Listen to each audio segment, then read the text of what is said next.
नमस्कार। मैं संकल्प फाउंडेशन की तरफ से आप सभी का स्वागत करता हूँ। डॉक्टर तारिक सर आप हो ना?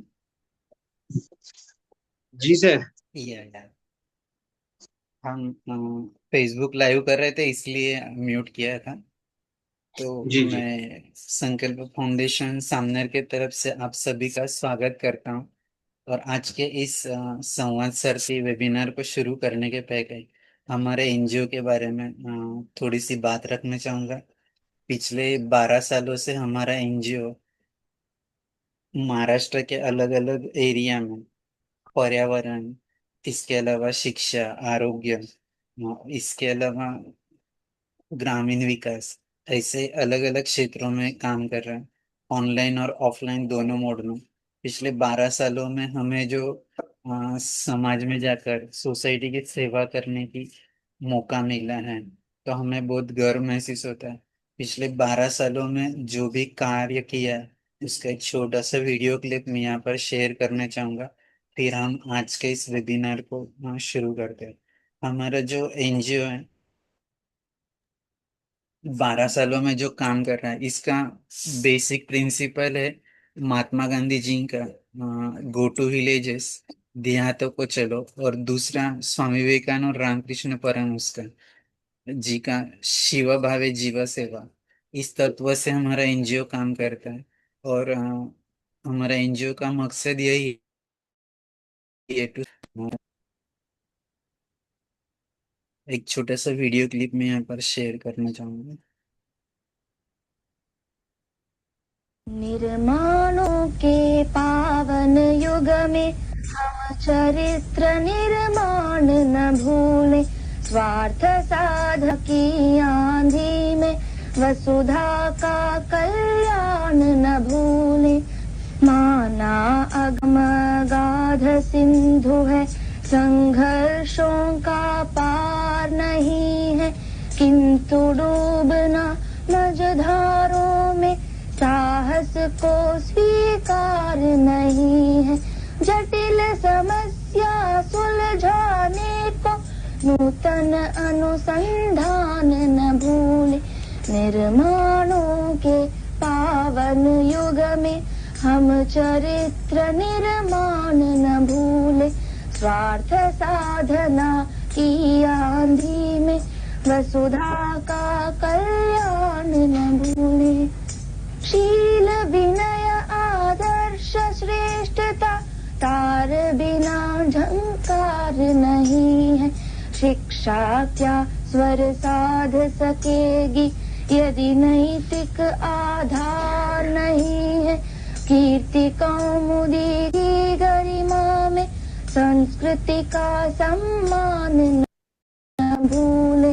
निर्माणों के पावन युग में हम चरित्र निर्माण न भूले, स्वार्थ साधना की आंधी में वसुधा का कल्याण न भूले। आविष्कारों की कृतियों में यदि मानव का प्यार नहीं। कोरोना समय जब हमारे सारे फिजिकल एक्टिविटी बंद थे, तो हमने ऑनलाइन वेबिनार सीरीज शुरू किया, जिसमें हमने महाराष्ट्र के अलग अलग एरिया से अलग अलग एक्सपर्ट को बुलाया। और अलग अलग टॉपिक के ऊपर, जैसे कि रूरल डेवलपमेंट हो, डिफरेंट टाइप्स ऑफ फार्मिंग, जैसे ऑर्गेनिक फार्मिंग, मिलेट्स फार्मिंग, योगिक फार्मिंग, नेचुरल फार्मिंग, ताकि किसानों को मदद मिल सके कि वो अपने किसानी किस तरीके से कर सके। इसके अलावा कोरोना के समय बहुत सारे लोग स्क्रीन का इस्तेमाल कर रहे थे, मोबाइल का स्क्रीन हो, टीवी का स्क्रीन हो, कंप्यूटर का स्क्रीन हो। तो उसके ऊपर कैसे क्या कंट्रोल किया जाए, इसलिए हमने ऑनलाइन के माध्यम से पेरेंट्स और स्टूडेंट के लिए वर्कशॉप लिए।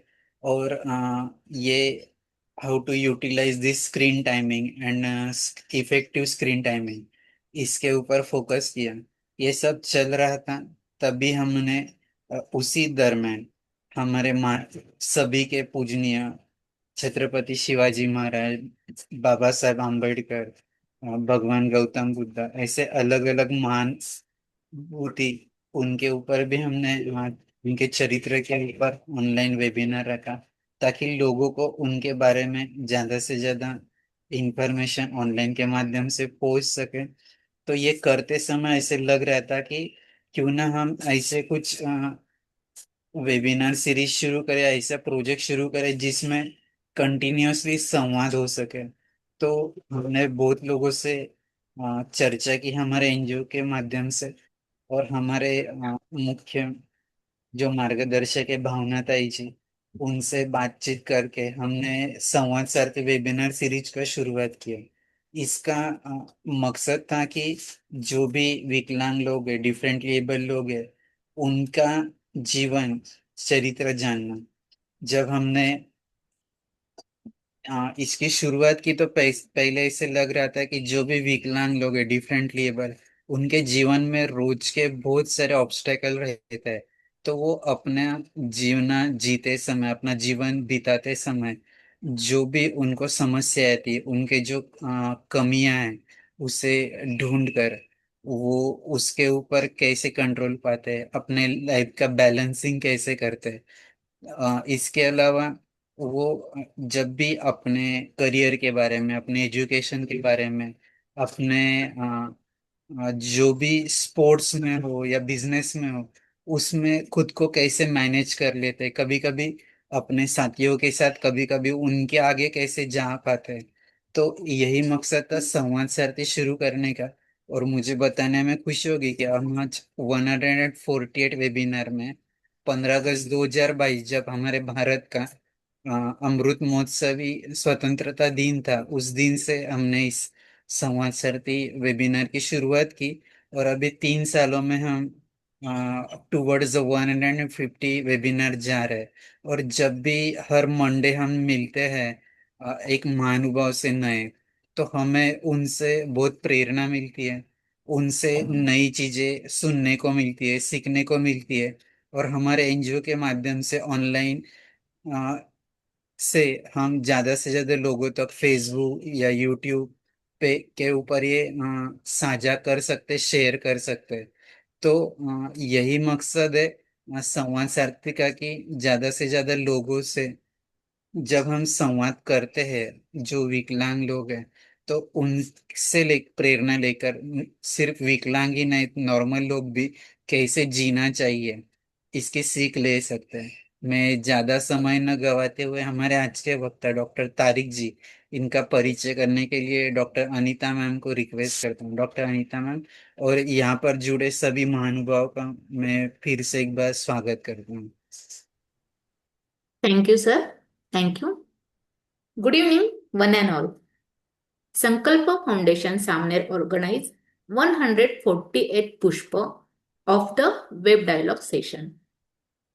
Honorable Dr. Tariq Bashir, sir, is an assistant professor, higher education department, government degree college, Uttereso, who had made a mark in education and research sector by overcoming his disability, who is residential of Anantnag district of Jammu Kashmir state. He has privilege of tying the 148 pushpa of the web dialogue session संवाद सारथी। मुश्किलों से कह दो, मुश्किलों से कह दो, उलझा ना करे हमसे, उलझा ना करे हमसे, क्योंकि हमें हर हालत में जीने का हुनर आता है, हमें हर हालत में जीने का हुनर आता है। इस लाइन को सच में सच करने वाले ऐसे आज हमारे गेस्ट हैं doctor honourable doctor Tariq Bashir sir.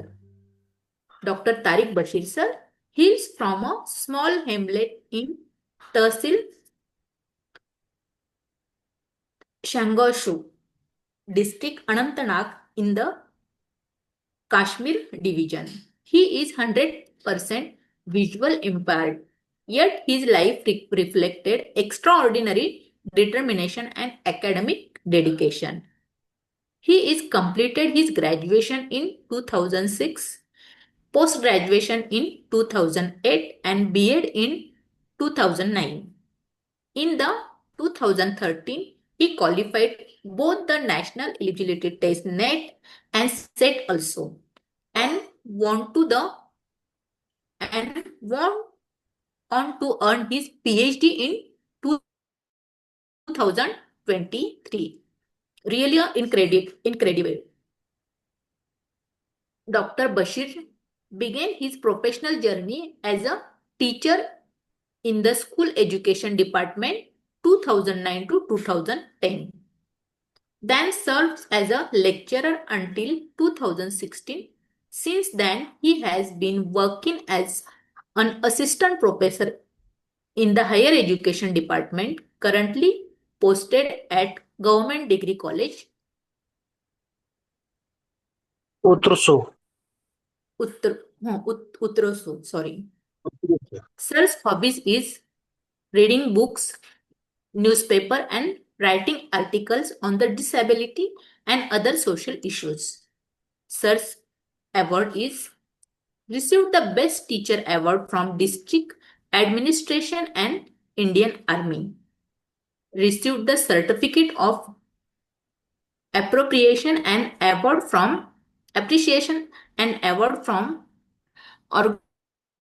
organization various culture and awareness event from Tehsil administration on the occasion of 15 August. Did post-graduation and B.Ed in an era when the assemble technology was known, where remain the third toppers also. During the post-graduation in the Department of History, Kashmir University dispatched heavy manager assembly material work as a teacher and lecturer in the school education department from 2009 to 2016 and presently AP in the higher education department since 2016. Our honorable guest Dr. Tariq Bashir sir will communication with you a story of Tariq who knocks the opportunity on this topic. So let us participate in Sankalpa Foundation Samner web communication initiative and get the energy to overcome obstacle and move forward. Over to Vishal sir. Thank you. Thank you doctor Anita ma'am. मैं फिर से एक बार सभी श्रोताओं का स्वागत करता हूँ और हमारे आज के वक्ता ऑनरेबल डॉक्टर तारिक सर से रिक्वेस्ट करता हूँ कि अपनी लाइफ जर्नी हमारे साथ शेयर करें। बहुत बहुत स्वागत है सर आपका। Thank you. Good evening and adab to everyone who is with us. Am I audible, sir? Yes, sir, you are audible.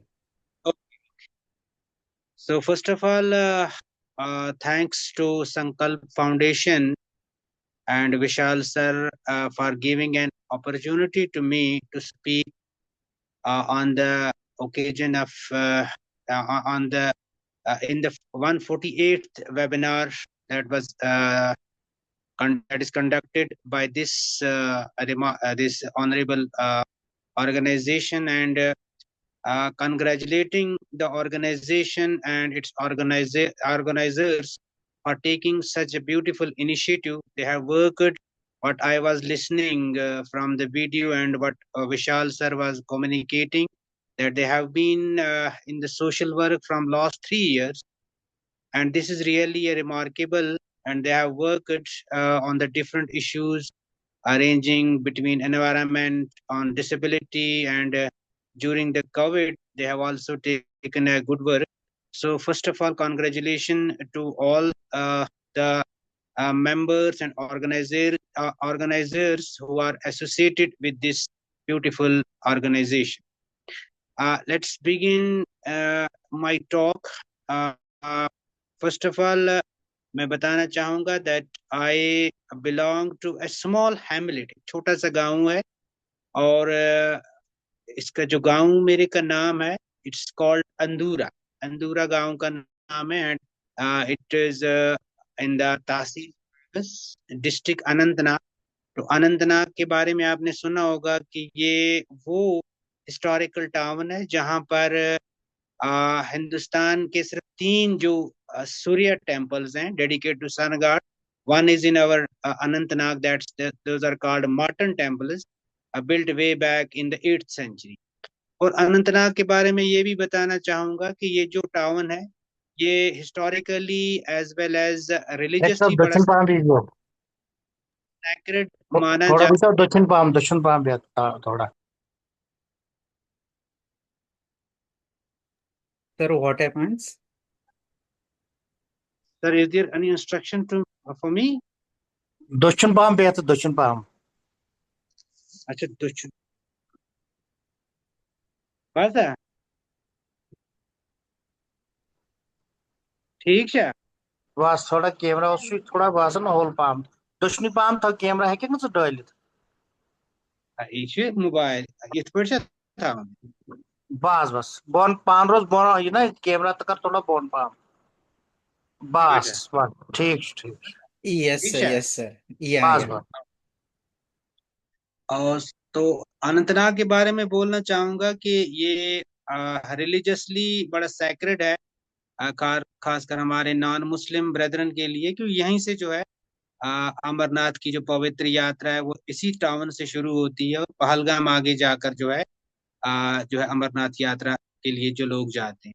तो इसी टाउन से मैं बिलोंग करता हूँ, इसके एक छोटे से गांव अंदूरा से। वे बैक इन 1980 मेरी पैदाइश होती है। और बशीर अहमद खान के घर में हम 6 जो है फैमिली मेंबर्स हैं, 6 उनके सिबलिंग्स हैं, बशीर अहमद खान और मेरी जो माँ है ताहिरा बेगम। तो हम लास्ट के ट्विन्स पैदा होते हैं, यानी मैं ट्विन्स पैदा, I was born as twins, we were born twins. तो राइट फ्रॉम द बर्थ जो है हेरेडिटरी प्रॉब्लम रहती है, एक जेनेटिकल प्रॉब्लम रहती है। ये बहुत सारा जो है हिंदुस्तान में इससे लाखों लोग इस वक्त जो हैं वो जूझ रहे हैं। That's called retinitis pigmentosa, RP disease इसको हम बोलते हैं। थ्रू आउट वर्ल्ड जो है ये करोड़ों की तादाद में लोगों को जो है ये आई डिजीज, ये हेरिडिटरी डिजीज जो है इससे जूझ रहे हैं, इससे जो है वो लड़ रहे हैं। And till date there is no cure, there is no treatment available for this. So ये जेनेटिक डिजीज के साथ में पैदा होता हूँ, लेकिन इसमें एक चीज बड़ी इंपॉर्टेंट रहती है कि इनिशियली कोई पता नहीं चलता है कि जो ये इन्फेंट है इसको किसी किस्म की कोई प्रॉब्लम है, सच आईसाइट की प्रॉब्लम है। इनिशियली ये बिल्कुल नॉर्मल दिखता है। तो वैसा ही मेरे साथ भी हुआ, बिल्कुल इनिशियली मैं एक बिल्कुल नॉर्मल बच्चा था। तो जैसे जैसे मेरी एज गुजरती गई, जैसे जैसे एज आगे चलती गई, तो I started this the I site of my started deteriorating. तो आहिस्ता आहिस्ता करके जब मैं क्लास 5 तक आ गया, तो मैं बहुत नजदीक किताबों को लाने लगा, नजदीक से पढ़ने लगा। ब्लैक बोर्ड पे जो लिखा होता था वो मैं नहीं पढ़ पाता था, मैं थोड़ा करीब जाता था, कभी खड़ा होके जो है नोटबुक पे वो उतारता था, वो जो टीचर साहिबान जो हमें लिखवाते थे। तो नॉर्मली ये टीचर्स को भी लगा as well as my parents को भी लगा शायद हैबिट है, इनिशियली ये डिटेक्ट नहीं हो पाया। तो यहाँ तक कि मेरी ऑलमोस्ट 50% आईसाइट जो है वो लॉस हो गई। तो जब seriously when teachers took it serious, when my parents took it serious, now the children is suffering, this child is suffering from uh, some problems, so I was taken to an ophthalmologist, एक ophthalmologist के पास मुझे ले जाया गया। I was in the class 5th। तो बड़ी problem क्या होगी, ये कैसे डिटेक्ट हो गया? क्लास 5th के बाद उन दिनों जो हमारा जो कैरिकुलम होता था, जो हमारा सिलेबस होता था, उसमें इंग्लिश जो है वो क्लास 6 से इंट्रोड्यूस होती, यानी इंग्लिश जो है वो 5th तक नहीं पढ़ाई जाती थी। 6th क्लास में इंग्लिश इंट्रोड्यूस होती थी और फिर हमें बोला जाता था 4 लाइन नोटबुक पे लिखने के लिए। लेकिन जब मुझे बोला गया तो मैं 4 लाइन पे जो है वो लिख नहीं पाया, क्योंकि उसमें बीच वाली 2 लाइन पे ए लिखना पड़ता है, फिर आगे ऐसे ही जो है स्मॉल लेटर्स लिखने पड़ते हैं और मुझे लिखने नहीं आए। तो मेरे वालिद साहब खुद भी इसी एजुकेशन डिपार्टमेंट से थे। तो जब उन्होंने इस चीज़ को रियलाइज किया, पहले तो उन्होंने मुझे बहुत डराया धमकाया, लेकिन बाद में जब मैंने उनको बोला कि मुझे नहीं समझ आ रहा है, मुझे लाइनें नहीं दिख रही हैं, तो then the teachers as well as my father took it serious. तो फिर जब हम ऑप्थेमोलॉजिस्ट के पास गए, I was in the class fifth when it was detected that the child is suffering from a genetic disease, that RP disease. तो clearly ophthalmologist जो थे उन्होंने क्लियरली मेरे वालिद साहब को, मैं छोटा बच्चा था, मुझे इसकी ज्यादा जो है उतना ज्यादा इसका इम्पैक्ट नहीं पड़ा या मुझे समझ नहीं आया। तो उस वक्त जो है इतनी ज्यादा जो है डेवलपमेंट भी नहीं होती थी। आज के बच्चे तो बड़े अच्छे डेवलप हो जाते हैं उस एज में। तो मुझे इस चीज का समझ नहीं आया, लेकिन मुझे थोड़ा थोड़ा याद है कि मेरे वालिद साहब जब घर आए तो मेरी माँ भी रो रही थी और मेरे वालिद साहब भी रो रहे थे कि डॉक्टर साहब ने बोला है कि ये जो है इसकी आई साइट जो है वो दिन ब दिन कम होती जाएगी और टाइम आएगा when the child will lose 100% of his eye. तो this was shocking for my parents. तो जब मैंने उनको रोते हुए देखा देखा तो मुझे भी लगा कि शायद कोई इशू ही है। तो तब तक मुझे लगता था कि नॉर्मल ही है। तो उसके बाद मैंने एजुकेशन अपनी कैरी कंटिन्यू की। तो क्लास 8 तक आते आते ऑलमोस्ट 70% मेरी आई साइट जो थी वो लॉस हो चुकी थी। और क्लास 8th में पहली बार हमें जो है बोर्ड्स एग्जाम्स फेस करने पड़े। तब तक हम स्कूल में ही एग्जाम हमारे होते थे। तो 8 क्लास का जो एग्जाम था वो बोर्ड के थ्रू होता था, जो हमारा जेके बोर्ड है, Jammu Kashmir school education board जो है। तो वहां से पेपर जो है वहीं से आता था, यानी बोर्ड से ही आता था। तो this was a challenging for me. और दूसरी इंपॉर्टेंट चीज जो थी मेरे लिए बड़ा चैलेंज था कि 8th क्लास का एग्जाम जो है वो मुझे अपने लोकल स्कूल में नहीं देना था। तब तक मैं 8th में जो था अपने लोकल स्कूल में था, एनवायरनमेंट लोकल था, जान पहचान थी। जो है अपने भाई के साथ या बाकी पीर ग्रुप जो होते थे उनके साथ जाता आता था। तो ऐसा जो उतना ज्यादा डिफिकल्टी फेस नहीं हो रही थी। लेकिन काफी चीजों से जो है वो छूट रही थी। खेलने में मेरा बड़ा इंटरेस्ट था, खासकर में बहुत अच्छा क्रिकेट में इंटरेस्ट था। तो फिर जैसे जैसे आईसाइट कम होती गई तो फ्रॉम एक क्रिकेट प्लेयर में एक म्यूट स्पेक्टेटर बन गया। तो इसके साथ साथ जो है ज्यादा को करिकुलर एक्टिविटीज में मैं पार्टिसिपेट नहीं करने लगा। और अक्सर बेशतर जो है मुझे हर्डल्स आ जाती थी। मैं जो है कभी किसी टेबल के साथ टकरा जाता था, कभी किसी और चेयर के साथ टकराता था। यानी प्रॉब्लम जो थी वो काफी ज्यादा बढ़ चुकी। और अब अगला जो बड़ा इश्यू आ रहा था कि स्कूल से बाहर जाके दूसरे लगभग 6-7 किलोमीटर जाके दूसरे स्कूल में एग्जाम देना है, जहाँ मुझे कोई जानता पहचानता नहीं है। तो फाइनली जो है with the help of some good teachers तो ये हर्डल ओवरकम मैं कर पाया। लेकिन इस वक्त मुझे डिसेबिलिटी के बारे में, ब्रेल के बारे में या डिसेबिलिटी राइट्स के बारे में, और इवन इंडिया में तब जो है डिसेबिलिटी रिलेटेड कोई एक्ट पास भी नहीं हुई। दिट्स वे बैक इन 88 89 की बात हो रही है, ये ऑलमोस्ट 90 की बात है। तो जब अभी तक हिंदुस्तान में किसी किस्म का कोई पर्सन विद डिसेबिलिटी एक्ट नहीं आया था, डिसेबिलिटी रिलेटेड कोई भी जो है ऑफिशियल डॉक्यूमेंट नहीं था, तो अवेयरनेस जो थी वो जीरो थी। किसी को कुछ पता ही नहीं था कि इन जो डिसेबिलिटी इस किस्म की विजुअल इम्पेयरमेंट है तो कैसे इनको टैकल करना है, कैसे हैंडल करना है। नॉर्मल स्कूल से ही चल रहा था। और कभी कभार जो है लोगों को लगता था शायद ये जो है मौकरी कर रहा है, ये जो है झूठ मूठ बता रहा है, क्योंकि लोगों को पता भी नहीं था कि ये क्या प्रॉब्लम होती है। तो finally 8th class by one another mean मैंने क्लियर किया।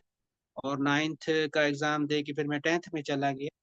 10th में जो है मेरी प्रिपरेशन अच्छी खासी थी। हालांकि मैं ज्यादा पढ़ नहीं पाता था, लेकिन जो टीचर्स लेक्चर देते थे वो याद रख लेता था। घर में जो ट्विन ब्रदर मेरे साथ था वो पढ़ता था, उसको उसका की हेल्प से याद करता था। फादर हमारे एजुकेशन में थे, वो थोड़ा पढ़ लेते। तो ऑलमोस्ट ये सारा जो था मुझे जबानी याद रखना पड़ता था। किसी किस्म का कोई टेक्नोलॉजी का सपोर्ट नहीं था, और ना ही किसी किस्म का कोई एक्सेसिबल मटेरियल था। यानी मुझे 100% जो है वो मेमोराइज करना पड़ता। तो इसमें उतना जो है 100% तो मेमोराइज नहीं हो सकता है। तो जो मेरी परफॉर्मेंस होनी चाहिए थी उससे मैं बिल्कुल सेटिस्फाई नहीं था, क्योंकि एकेडमिकली जो था मैं पहले से ही अच्छा था एकेडमिकली, यानी पढ़ाई में मुझे इंटरेस्ट था। लेकिन ये चीजें जो सामने आ रही थी, क्योंकि इतना ज्यादा याद रखना ये तो ऑलमोस्ट डिफिकल्ट था, तो इसकी वजह से परफॉर्मेंस जो है कहीं ना कहीं डाउन हो रही थी। और इवन जब मैट्रिक में मैंने एग्जाम दिया तो मैंने खुद से ही वो ट्राई किया है, हालांकि मेरी लगभग 70-80% लॉस हो चुकी थी। और जो मैंने राइटिंग की तो टीचर भी अक्सर बेशतर मेरे पास आके खड़े हो जाते थे, ये क्यों जो है आंसर शीट बुक को नजदीक रख रहा है, और फिर राइटिंग इतना स्लो क्यों कर रहा है, और फिर राइटिंग जो थी वो सीक्वेंशियल ऑर्डर में भी नहीं होती।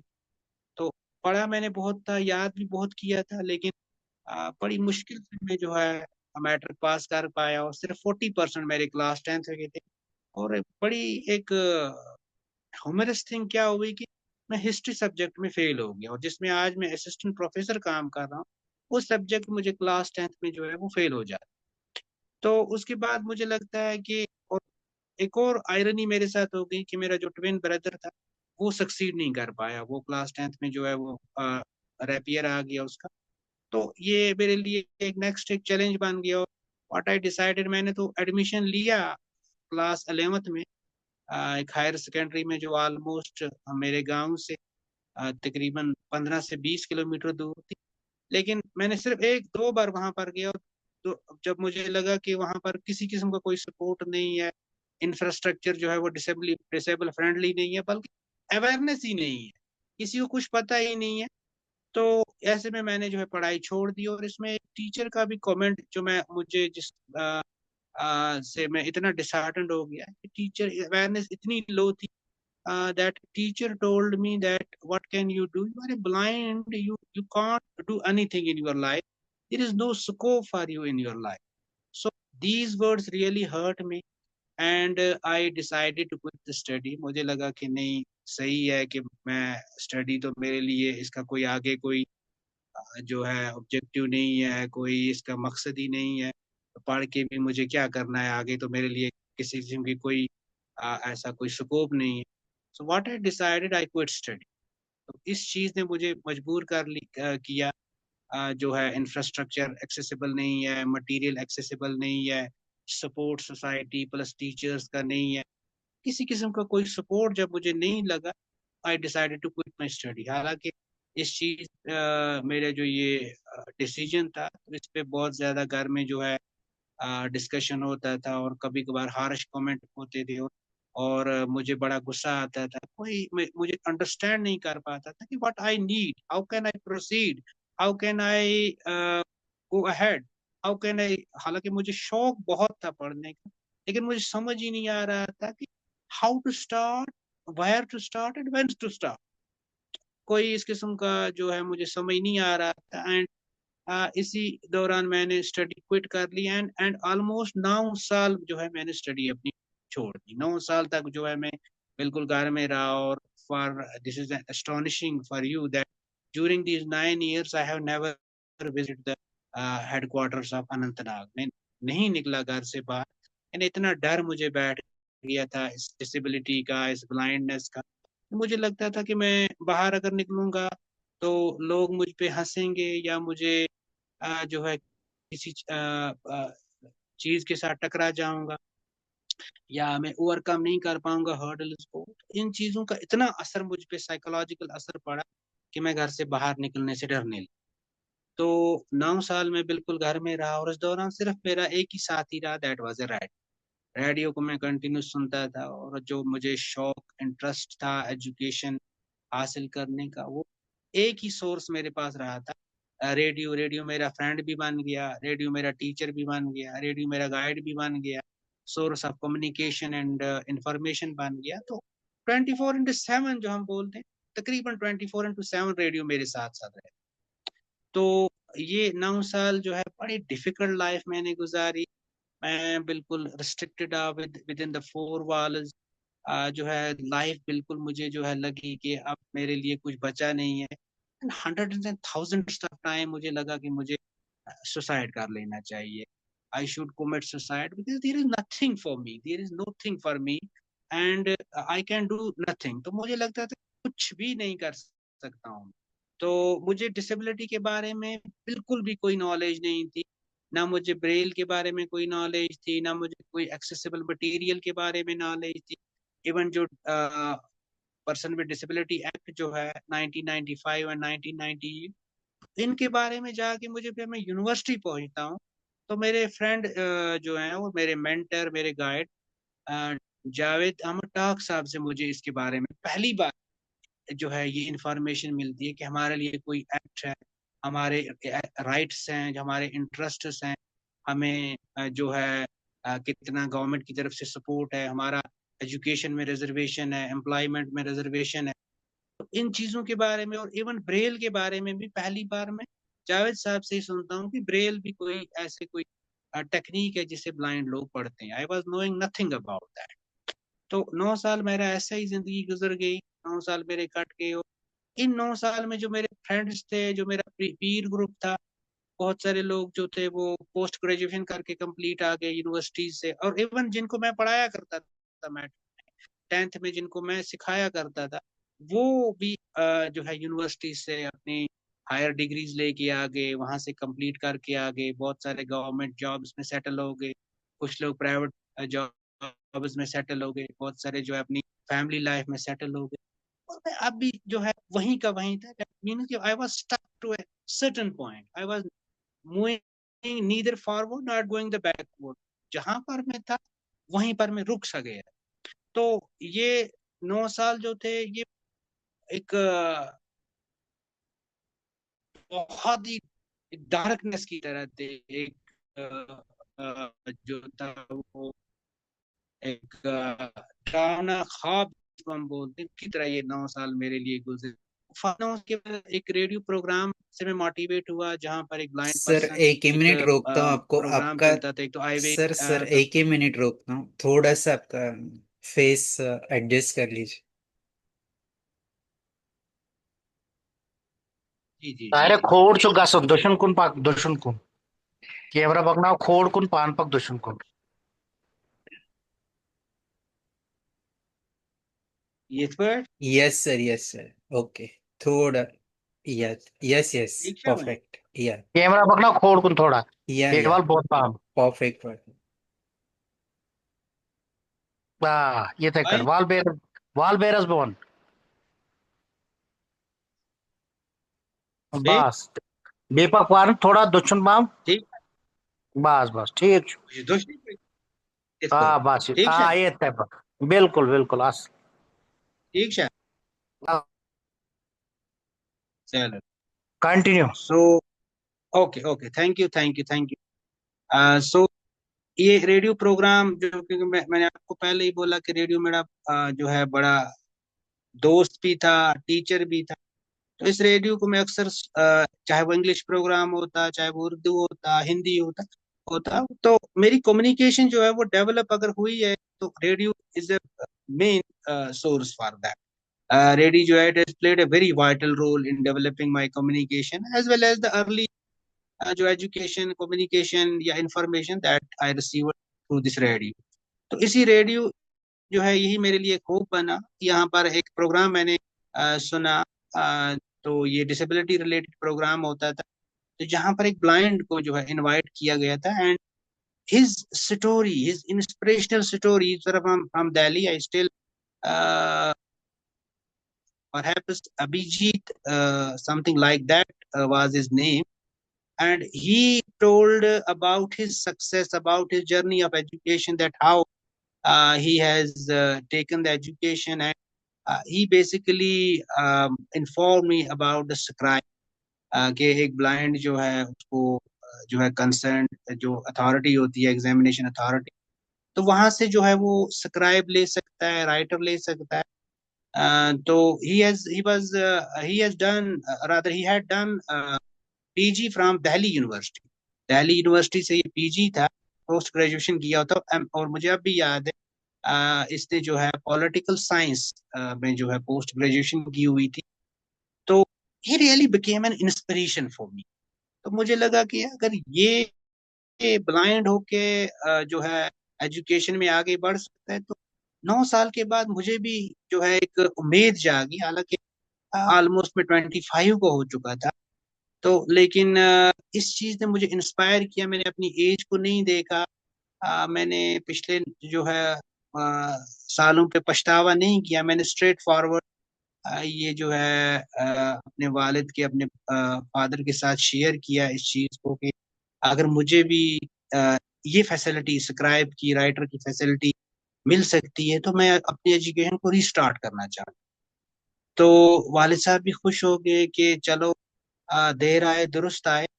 तो फिर जब हमने कांटेक्ट किया जेके बोस को, so they informed my father that there is a facility, there is a rule that we can provide a scribe to a person who is not able to write or read himself. So for that you have to produce your medical certificate. उसके लिए आपको एक certificate और application लिखनी पड़ेगी before the commencement of examination. तो finally this rekindle my hopes and after a gap of 9 year मैंने अपनी एजुकेशन को रिस्टार्ट किया। तो मैंने क्लास 12th जो है 2002 में विद हेल्प ऑफ स्क्राइब मुझे, लेकिन यहाँ पर एक चीज और आपके साथ शेयर करना चाहूंगा कि एग्जाम्स यहाँ पर हमारे जो है almost in the month of December January होते हैं। यानी यहाँ पर जो एक्सट्रीम कोल्ड होता है, सर्दी होती है बहुत ज्यादा। हमारा यहाँ पर जो 40 डेज का एक कोर्स चलता है दैट वी कॉल चिलिकला, बहुत ज्यादा ठंड पड़ती है। और इस ठंड के बावजूद जो है मुझे बाहर बालकोनी पे भी बिठाया जाता था, ये सोच के कि शायद अंदर ये बाकी स्टूडेंट्स को डिस्टर्ब करेगा। और फिर बाहर जो है सेपरेट रूम नहीं दिया जाता। See the height of the people here, कितना ज्यादा अवेयरनेस थी। बाहर बालकोनी पे ठंड में बिठाया जाता था और एक इन्विजिलेटर कंटिन्यूअसली मेरे जो पास पोस्टेड किया जाता था कि कहीं ये चीट ना कर।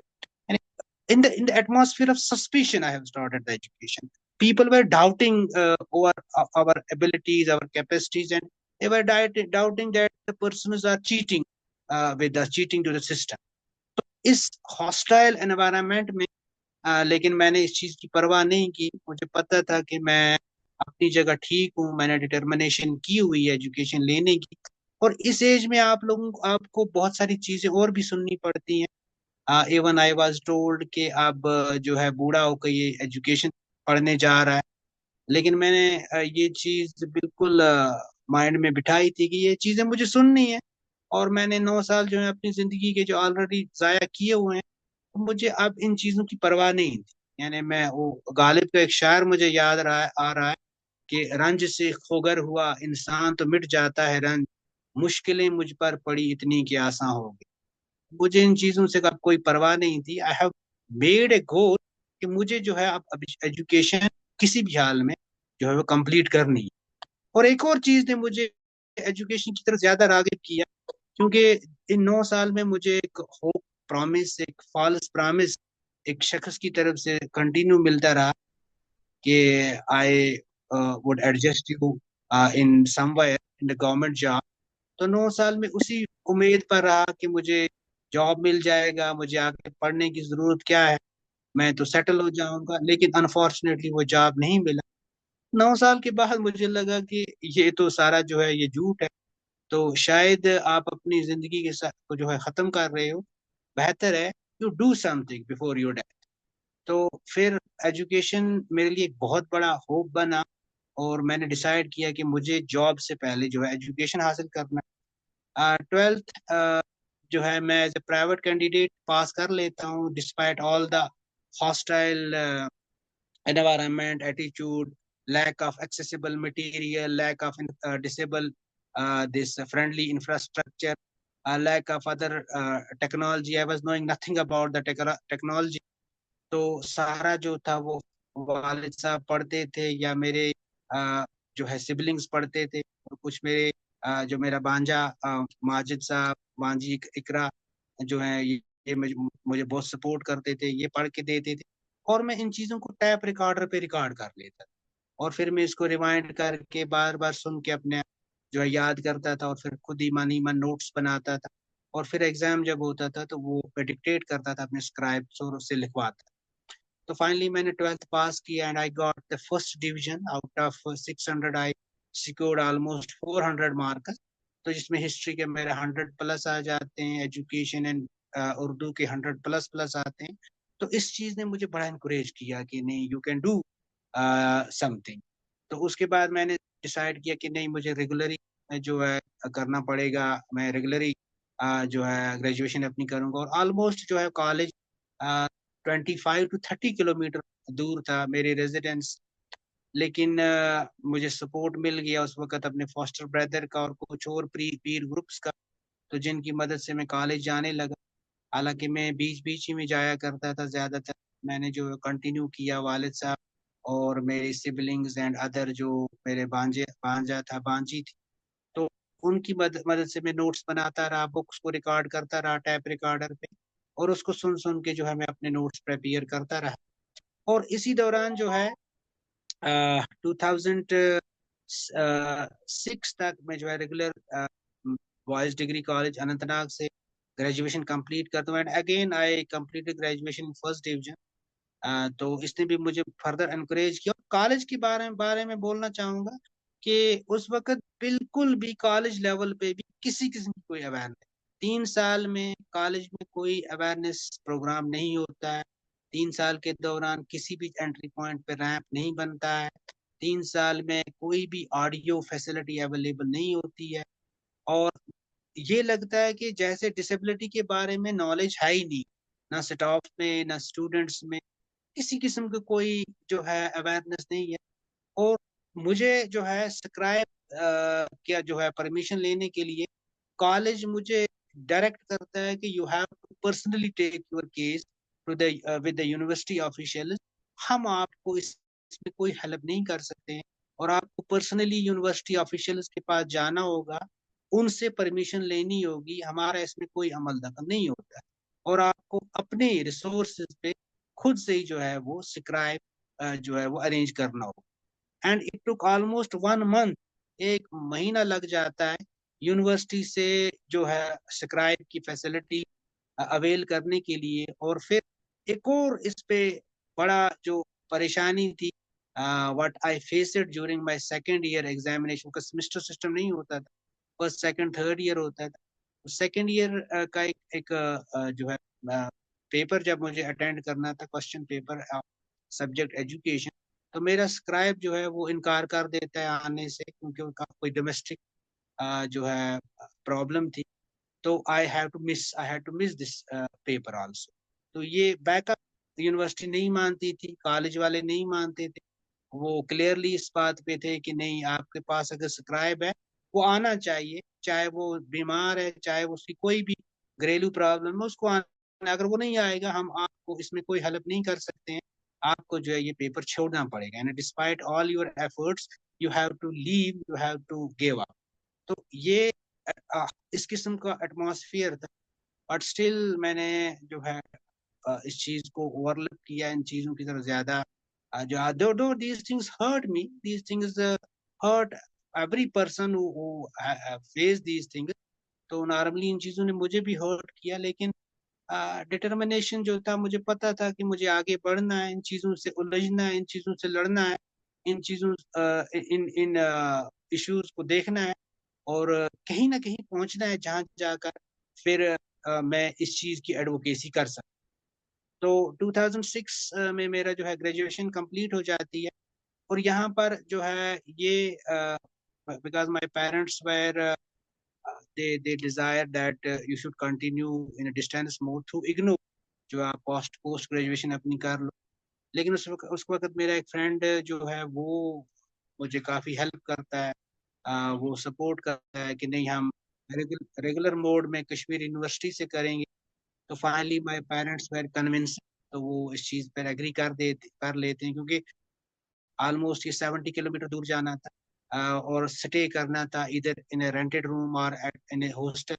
तो एक ब्लाइंड के लिए अकोमोडेट करना हॉस्टल में या रेंटेड रूम में, इट्स एक्सट्रीमली डिफिकल्ट थिंग। और उस वक्त जब आपके पास मोबिलिटी रिलेटेड, ओरिएंटेशन रिलेटेड कोई अवेयरनेस नहीं है, जब आपकी सोसाइटी में कोई किसी किस्म की अवेयरनेस नहीं है, जब आपके पास कोई भी डिसेबल फ्रेंडली इंफ्रास्ट्रक्चर नहीं है, इस सिचुएशन में, और जब आपका उस एरिया से बिलोंग करते हो, दैट्स ए कॉन्फ्लिक्ट जोन।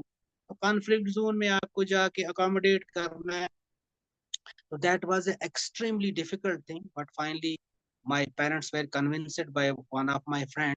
तो हम जो है दोनों हिस्ट्री सब्जेक्ट में जो है सिलेक्ट हो जाते हैं, हमारा जो है दोनों का सिलेक्शन हिस्ट्री में हो जाती है। तो फाइनली वी गॉट एडमिशन। और यहाँ पर भी एक और इश्यू मेरे साथ आ जाता है। The friend who convinced my father, who convinced my parents that he will take all care of my, but after 15 days he quit the university. 15 दिन के बाद वो यूनिवर्सिटी क्विट कर लेता है। और यहाँ पर ऑलमोस्ट मैंने भी 100% जो है अपना फुल्ली डिसीजन ले लिया था कि आई शुड आल्सो क्विट। लेकिन तब कुछ फ्रेंड्स का सपोर्ट मिल जाता है, कुछ पीर ग्रुप्स का सपोर्ट मिल जाता है, वो मेरे लिए जो है सपोर्ट करते हैं, and I decided to stay in university. तो उसके बाद मैं यूनिवर्सिटी में रहता हूँ। और यूनिवर्सिटी के दौरान ही फर्स्ट सेमेस्टर में जो है मेरा जॉब के लिए मैंने एक इंटरव्यू दिया हुआ था, teacher post, contractual teacher post के लिए। तो वहाँ पर मेरी जो है सिलेक्शन हो जाती है, लेकिन मैं इस जॉब को जो है रिफ्यूज कर देता हूँ। Once crazy for job, for financial security, जब मुझे ये जॉब मिलता है मैं इसको नहीं लेता हूँ, क्योंकि मेरा एक मकसद बना हुआ था कि नहीं, first I have to complete my education and then I have to hunt for the job. तो इसी फर्स्ट सेमेस्टर के दौरान जो है मेरी मुलाकात जो है मेरे मेंटर, मेरे गाइड जाहिद अहमद टाक साहब के साथ होती है, जब ये वहाँ पर मास्टर्स इन सोशल वर्क कर रहे थे। तो इन्होंने एक, क्योंकि यूनिवर्सिटी के अंदर भी कोई किसी किस्म की कोई जो है डिसेबल फ्रेंडली माहौल नहीं था, लेकिन it is all due to mister Javed Tak sahab. इन्होंने एक एसोसिएशन की बुनियाद डाली, डिसेबल स्टूडेंट्स एसोसिएशन यूनिवर्सिटी में। तो इनकी इसकी सरबराही ये खुद करते थे। और मैं भी जो है एक अपने डिसेबल फ्रेंड मोहम्मद अयूब की वसादत से इनके साथ मिला। So then this relation continued, and since 2006 the relation continued with Javed Tak sahab. तो यहाँ पर फिर ये एडवोकेसी का स्टार्ट होता है, इनसे मुझे प्रेरणा मिलती है, इनसे मुझे डिसेबिलिटी के रिलेटेड बहुत सारी इंफॉर्मेशन मिलती है, ब्रेल के बारे में मुझे पता चलता है, ऑडियो बुक्स के बारे में मुझे पता चलता है कि ऑडियो बुक्स जो है वो ब्लाइंड के लिए कितना इम्पोर्टेंट है। और उसके साथ साथ जो है टॉकिंग सॉफ्टवेयर के बारे में नॉलेज मिलती है। हालांकि मैं उस वक्त कोई किसी का मोबाइल नहीं चला रहा था, ना कोई लैपटॉप की मुझे जानकारी थी।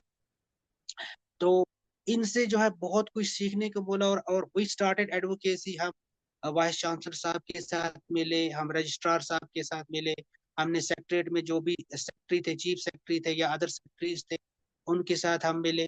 और हमने उनको कन्विंस किया कि जो ये डिफरेंट डिसेबल हैं, they are not disable, they are differently able. तो ये एक डिफरेंट तरीके से अपना काम करते हैं। जो एबल बॉडी एक तरीके से काम करेगा, डिफरेंटली एबल जो है we call them, these are basically differently able. तो ये डिफरेंट तरीके से वही काम ये भी करेंगे, लेकिन डिफरेंटली करेंगे, and you have to trust on them. आपको इन पे भरोसा करना पड़ेगा, आपको इनके राइट्स देने पड़ेंगे, क्योंकि हमारे पास PWD act of 1995 that was implemented in the J and K state in 1998 में इम्प्लीमेंट हुआ था। तो हमारे पास एक एक्ट आ चुका था, हमारे पास एक गाइडलाइंस, ऑफिशियल गाइडलाइंस आई हुई थी, और इसको जरूरत थी इम्प्लीमेंट करने की, इसको जरूरत थी इसकी अवेयरनेस करने की। And talks have played the leading role in generating awareness in the university. He sensitized the professors, he sensitized the administrators, he sensitized the each and every person tried to sensitize। और इनकी काविशों की वजह से एक audio book जो है central university, what we called Allama Iqbal university of Kashmir, तो वहां पर एक ऑडियो बुक फैसिलिटी जो है वो अवेलेबल कराई गई। तो जिस जहां पर मुझे जो है बुक्स, ऑडियो बुक्स दी जाती थी, और फिर मैं वो जाके अपने टैप रिकॉर्डर पे वो लगाता था। हिस्ट्री बुक्स लाई हमने पहली बार। तो वहां से और हमें इनके जो है काविशों की वजह से जो है स्पेशल स्कॉलरशिप्स ग्रांट हो गए, एड्स एंड अप्लायंसेस जो है बहुत सारे डिसेबल फ्रेंड्स को मिले। इसी तरीके से हॉस्टल की फी जो है वो वेव ऑफ की गई। प्रेफरेबली पोस्टल एकोमोडेशन हमें मिलने लगी। तो ये जो अ, एक एक अवेयरनेस एक काम जो डिसेबल स्टूडेंट एसोसिएशन ने स्टार्ट किया under the able leadership of mister Javed Tak, तो वो जो है आज वो कंटिन्यू वहां पर है। और आज यूनिवर्सिटी में ऑलमोस्ट मुझे लगता है बहुत सारी डेवलपमेंट आई हुई है, जिसकी वजह से यूनिवर्सिटी में जो है बहुत सारे इस वक्त हमारे जो डिसेबल फ्रेंड्स हैं वो एजुकेशन हासिल कर रहे हैं। तो ये 2 साल मैंने यूनिवर्सिटी में गुजारे, and again I was one of the topper in my batch despite having very meager resources। सिर्फ ऑडियो बुक्स मेरे पास होती थी और वो भी कोई 10-15 दिन के लिए दी जाती थी, उसके बाद मुझे फिर से एक्सचेंज करनी पड़ती थी। और इसमें मुझे जो है जो मेरा पीर ग्रुप था जिनका मैं यहाँ पर जिक्र करना चाहूँगा, mister Raisa Maddar, mister Zubair and mister Abid Salam and one of my disable friend mister Mohammad Ayub, तो इन्होंने बड़ा सपोर्ट किया, हेल्प किया। और इसमें जो मेरा इम्पोर्टेंट एक टीचर थे प्रोफेसर मोहम्मद अशरफ वानी, तो उनका भी बहुत सपोर्ट रहा। हालांकि ज्यादा सपोर्ट जो था वो वर्बल ही रहा, लेकिन एनकरेजमेंट उन्होंने बहुत किया। और मुझे जो है मैं लेक्चर को रिकॉर्ड करता था, लेकिन उस वक्त जो है डिपार्टमेंट इतना अवेयर नहीं था कि वो जो है मुझे वहाँ से कोई फंडिंग कर सके या कोई फैसिलिटी प्रवेल जो है वो दिला सके। तो मैं जितना भी लेक्चर रिकॉर्ड करता था ऑन माई ओन एक्सपेंसेस करता था। और मैंने पोस्ट ग्रेजुएशन कंप्लीट की। उसके बाद 2008 में ही मेरा बीएड के लिए सिलेक्शन हो गई थ्रू डिस्टेंस मोड, तो मैंने बीएड का एग्जाम भी कंप्लीट कर लिया। And in the year 2009 I was selected as a teacher. तो इसके लिए भी जो है हमें बहुत ज़्यादा लड़ना पड़ा, क्योंकि टीचर पोस्ट जो थी वो आइडेंटिफाइड नहीं थी। जो हमारा जो नोडल एजेंसी होती है, डिपार्टमेंट है सोशल वेलफेयर डिपार्टमेंट, उसका एक ऑर्डर था, ऑर्डर 62 SW 62 ऑफ 2001। उसमें जो है ब्लाइंड के लिए टीचर पोस्ट जो है आइडेंटिफाई नहीं की हुई थी कि एक ब्लाइंड जो है वो टीचर नहीं बन सकता है। Again with the help of mister Javed साहब वी स्टार्टेड द एडवोकेसी, और इनमें इन सारे इनजस्टिस के खिलाफ पीआईएल भी जो है दाखिल की, और finally we met with success.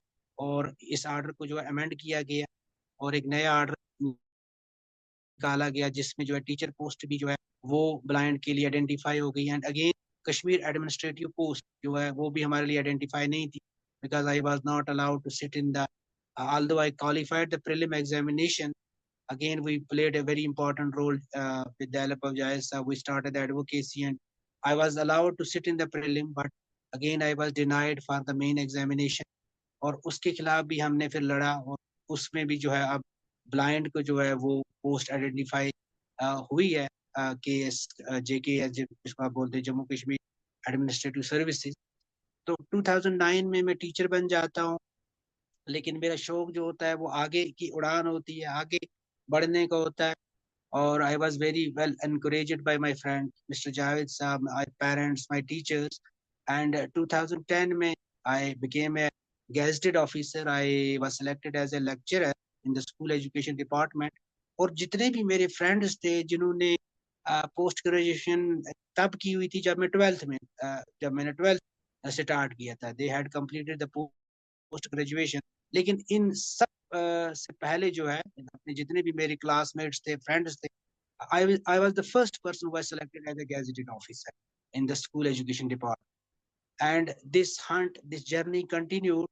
I was very much interested to in the studies. And in 2010 के बाद फिर जो है मोबाइल टेक्नोलॉजी में रेवोल्यूशन आ गई, मोबाइल यूज करना मुझे आ गया, लैपटॉप यूज करना मुझे आ गया।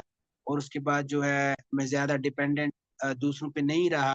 फॉर स्टडीज मैं खुद ही सर्च करता था, PDF डॉक्स बुक्स जो है वो सारे मटेरियल निकालता, इंटरनेट का यूज़ जो है उसके थ्रू मैं सारा मटेरियल निकालता था। अब जो है मेरा बड़ा मकसद यही होता था कि ज़्यादा से ज़्यादा स्टडी करूँ। And this board fruit for me. In 2013, I qualified both national eligibility test as well as state eligibility test, and यहाँ पर मैं एलिजिबल हो गया हायर एजुकेशन की असिस्टेंट प्रोफेसर के लिए। और 2016 में जो है मैं असिस्टेंट प्रोफेसर पोस्ट के अप्लाई करता हूँ और I got selected in the open category again. मुझे कभी भी जो मेरी सिलेक्शन हुई है वो कभी भी किसी कैटेगरी डिसेबल कैटेगरी में नहीं हुई है। चाहे मैं टीचर बना, चाहे मैं लेक्चरर बना या मैं असिस्टेंट प्रोफेसर गया, तो मेरी सिलेक्शन हमेशा जो है ओपन मेरिट कैटेगरी में हुई है। तो 2016 से जो है मैं गवर्नमेंट डिग्री कॉलेज उतरूसू में जो हूँ वो काम कर रहा हूँ। और बड़ा जो मेरा शौक है, मैं डिसेबिलिटी रिलेटेड जो है आर्टिकल्स लिखता हूँ, सोशल इश्यूज पे मैं लिखता हूँ। काफ़ी सारे आर्टिकल जो है मेरे पब्लिश भी हुए हैं, बहुत UGC as well as non UGC journals में पब्लिश हुए हैं। और ज़्यादा कोशिश ये रहती है कि प्रैक्टिकल फील्ड में, क्योंकि 2006 से जो है जाहिद साहब ने एक एनजीओ की जो डाली हुई है, कम्युनिटी वेलफेयर ऑर्गेनाइजेशन हेल्पलाइन बिजबिहार। तो दिस इज एन ऑर्गेनाइजेशन जो साउथ कश्मीर पूरे को, बल्कि इवन जम्मू कश्मीर में एक बड़ा चेहरा है, इज ए पद्मश्री अवार्डी। तो इनके साथ मेरा जो है तो 2006 से बड़ा क्लोज रिलेशन है। एंड ऑफ एंड ऑन हम जो है मुख्तलिफ इवेंट्स में जाते हैं, और जहाँ भी हमें मौका मिलता है एडवोकेसी का, जहाँ भी हमें मौका मिलता है कि सोसाइटी में चेंज लाना है, अवेयरनेस लानी है, ब्यूरोक्रेट्स को जो है सेंसिटाइज करना है, टीचर्स को, अदर जो भी पर्सन डिफरेंट डिपार्टमेंट्स में हैं, जहाँ पर भी हमें मौका मिलता है सेंसिटाइजेशन का, तो I always accompany Mr. Javed Saab in promoting the awareness and in doing the sensitization, ताकि ज्यादा से ज्यादा लोग जो है इस चीज को अंडरस्टैंड। हालांकि चैलेंजेस बहुत हैं, आज भी बहुत ज्यादा अभी जो है डिसेबल फ्रेंडली जो है इंफ्रास्ट्रक्चर जो आज भी फुल्ली डिसेबल फ्रेंडली नहीं है। एक्सेसिबिलिटी के इश्यूज आज भी बहुत ज्यादा हैं। लेकिन जो 2006 या 2005 में जो इश्यूज थे, आज उसमें बहुत सारा जो है चेंज आ चुका है, बहुत सारी अवेयरनेस आ चुकी है। अब लोग जो हैं डिसेबिलिटी को अंडरस्टैंड कर रहे हैं, डिसेबल लोगों को अंडरस्टैंड कर रहे हैं, और अब जो है इनको पे जो है भरोसा किया जा रहा है। That's why at presently despite 100% blind, except teaching के in addition to teaching, I act as a convener of at least 8 committees का मैं convener हूँ, जिसमें डिबेट सेमिनार कराना होता है, वो उसका मैं convener हूँ। then specially abled cell का मैं convener हूँ। then again this development college development committee, I am again the convener। college advisory committee सबसे बड़ी होती है, and I have been assigned the job of a convener। तो लोग जो हैं अंडरस्टैंड कर रहे हैं कि they can do wonders if provided the opportunity is given to them, but still there are people who had one or another try to create the hurdles, or having the suspicion as nature. So we have to work jointly, we have to work hard, we have to it's the we people who have to come forward, it's we who have to come forward and this advocacy in removing all these obstacles। so यहाँ से मैं अपने lecture को खत्म करता हूँ और उम्मीद करता हूँ जो मैंने बात की वो आप लोगों तक पहुंची होगी, और जो मेरी मैसेज है वो आप लोगों तक पहुंची होगी कि जिंदगी जो है it's full of challenges and we have to give our 100% to overcome these challenges। thank you for giving this nice opportunity to me।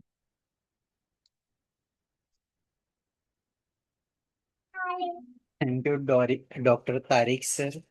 बहुत ही इंस्पायरिंग जर्नी है, और at the each stage you have to fight for the justice.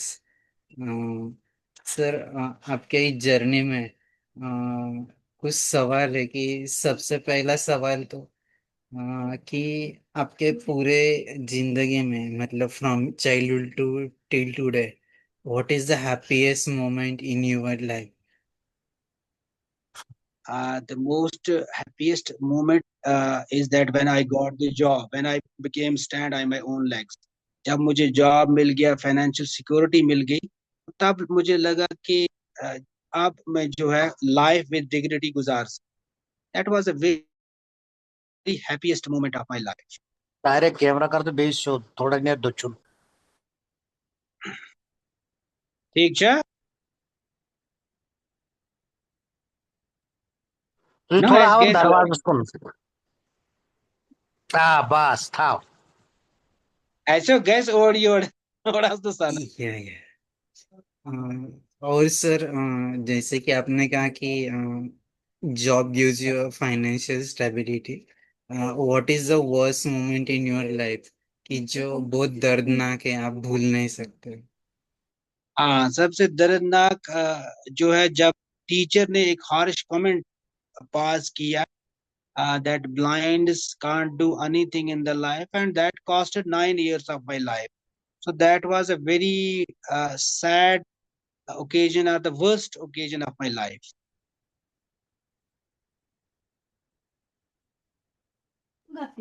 And So that's why my message is that teachers, we are all teachers, क्योंकि चाहे किसी भी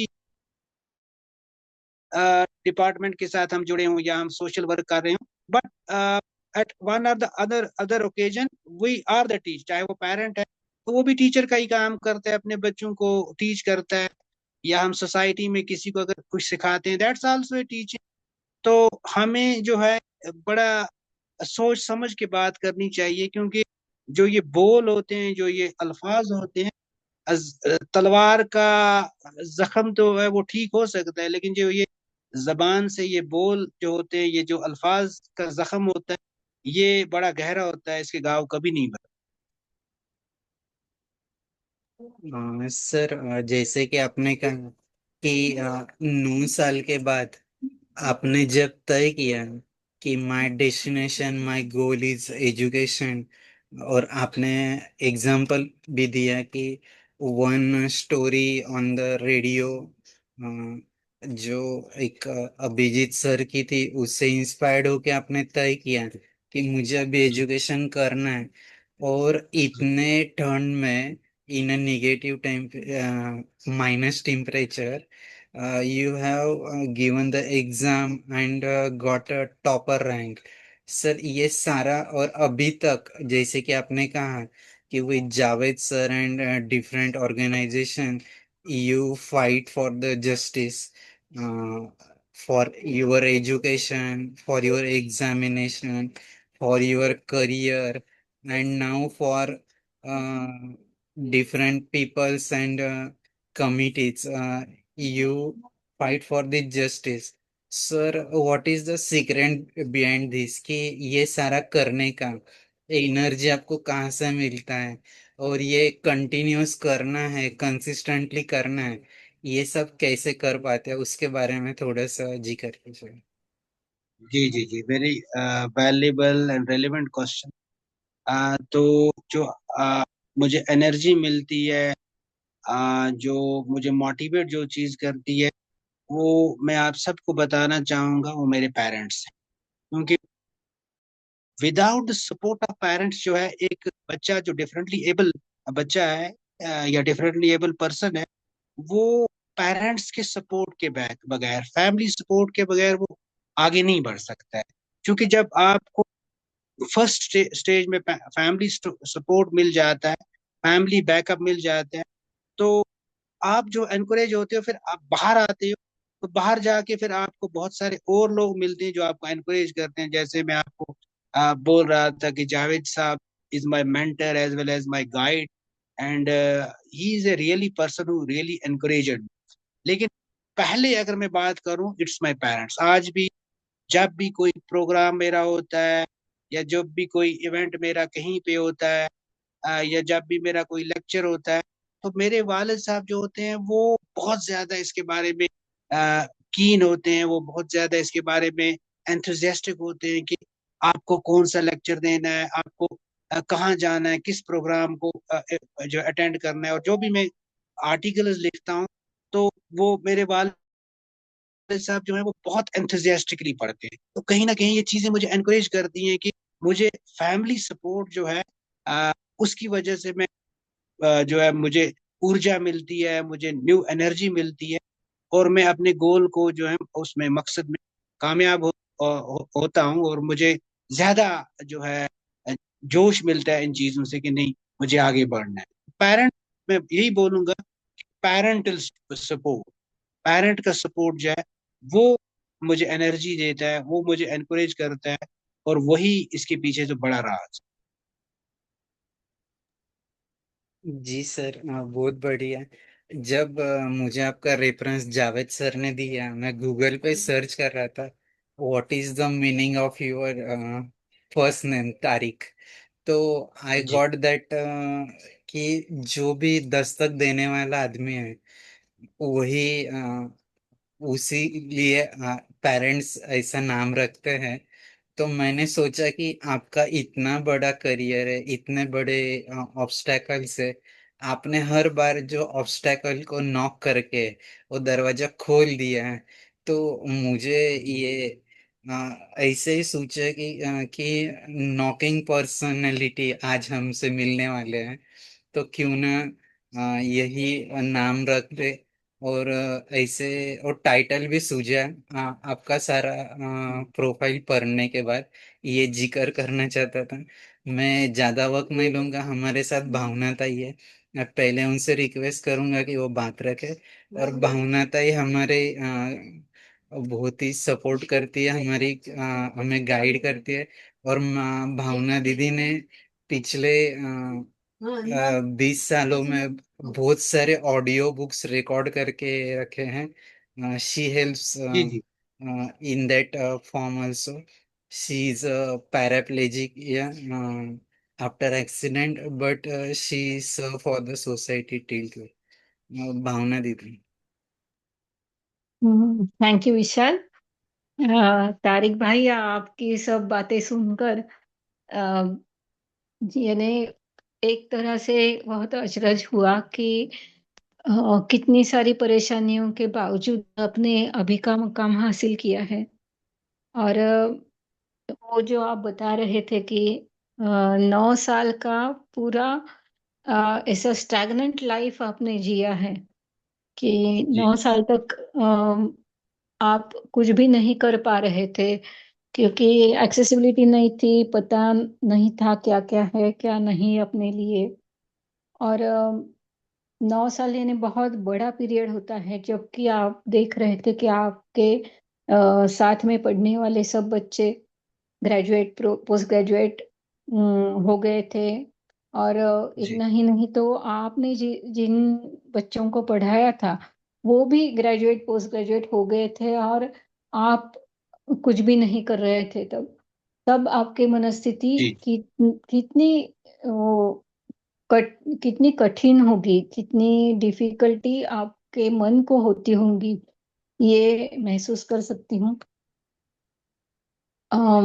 उसके बाद भी यानी अनंतनाग जैसी ठंड की जगह पे बालकनी में बैठ के आपने पेपर लिखे, तो ये भी बहुत बहुत बड़ी चीज थी कि यानी यानी जो भी कुदरत ने दी हुई डिफिकल्टीज थी वो तो थी ही, पर लोगों की वजह से, लोगों की इनसेंसिटिविटी की वजह से कितनी डिफिकल्टियां आपको झेलनी पड़ी, वो भी जी सब मैंने सुना।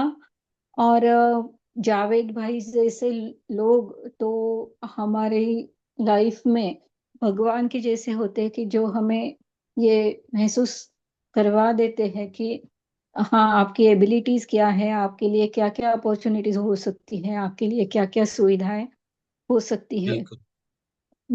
और आपने आपके वालिद के बारे में वालिद जी का भी जिक्र किया, तो मैं भी ये चीज बहुत मानती हूँ कि अपने पेरेंट्स जितना हमें साथ देते हैं ना, उतना आगे बढ़ना इजी हो जाता है। और ये आसान भी है। है कि अपने पीठ पर कोई भी तो अपनी पीठ थपथपा रहा है ना, ये बहुत बड़ी बात होती है कि घर से ये सब मोटिवेशन मिलना बहुत जरूरी होता है। और सबसे ऊपर की जी बात यही है कि अ, मुझे हमेशा ये लगता है कि अगर जो बीज है उसमें कुछ स्पार्क है, तो वो भी तो ही वो बढ़ सकता है, उसका वृक्ष हो सकता है। तो वो बीज आप जी में था कि आप आगे बढ़ना चाहते थे, भले ही कुछ सालों तक आपको कुछ ऐसे मार्ग नहीं मिल पाए, पर आपने आगे बढ़ने की जो सोच थी, वो स्पार्क था, वो बुझने नहीं दिया था, वो 9 सालों में भी वो बुझने नहीं दिया था। ये बड़ी बात होती है। अम, आपका सब यानी आपकी ये सब जर्नी सुन के बहुत ही मोटिवेशन मिला। और ये भी बात मैं समझ सकती हूँ कि पहले आप देख सकते थे, 5वीं 6ठी कक्षा तक आप देख सकते थे, उसके बाद में जी जी धीरे-धीरे आपका विज़न कम होता बिल्कुल। गया और आपका देखना पूरा ही बंद हो गया। ये जो जी बीच के साल थे ना, वो भी बहुत कठिन साल होंगे आपके लिए, ये भी मैं समझ सकती हूँ, क्योंकि जी वो सब चीज़ें अम, फिर से नई यानी पहली जो चीज़ें वो अनलर्न कर देना और बाद में नई चीज़ें सीखना, ये इतनी ईज़ी बात नहीं होती है। जो आपने बताया था ना, वो सब मुझे विजुअलाइज़ हो रहा था कि आप कहीं भी तो टकरा जाते थे, कहीं चोट लग जाती थी, क्योंकि पहले आप देख सकते थे तो आपको पता ही नहीं था कि बिना देखे कैसे चला जाता है, कैसे इधर-उधर घूम सकते हैं। तो आपने बहुत ही कठिनाइयों का सामना किया और ये मुकाम हासिल किया, तो इसके लिए तो आप बधाई के पात्र हो ही। और आप थैंक यू। यहाँ आकर आपने आपके अनुभव शेयर किए, इसलिए आपको बहुत ज़्यादा मैं धन्यवाद देना चाहूँगी। हमारे लिए भी ये बहुत बड़ा वैल्यू एडिशन था। और thanks a lot to you and Javed भाई भी हमारे साथ जुड़े हुए हैं। मैं कब से देख रही हूँ, वो आपको बता रहे थे कि कैमरा कैसे जी जी इधर-उधर जी। हो रहा है वगैरह। Yes, yes, yes. I told him this means nothing for we people. हाँ। जी जी। तो उनको भी बहुत धन्यवाद, और आपके वालिद जी और आपकी माता जी, उनको भी मैं बहुत धन्यवाद देना चाहूँगी। Thank you so thank you. Much. Thank you ma'am. Thank you. धन्यवाद भावना ताई। जावेद सर।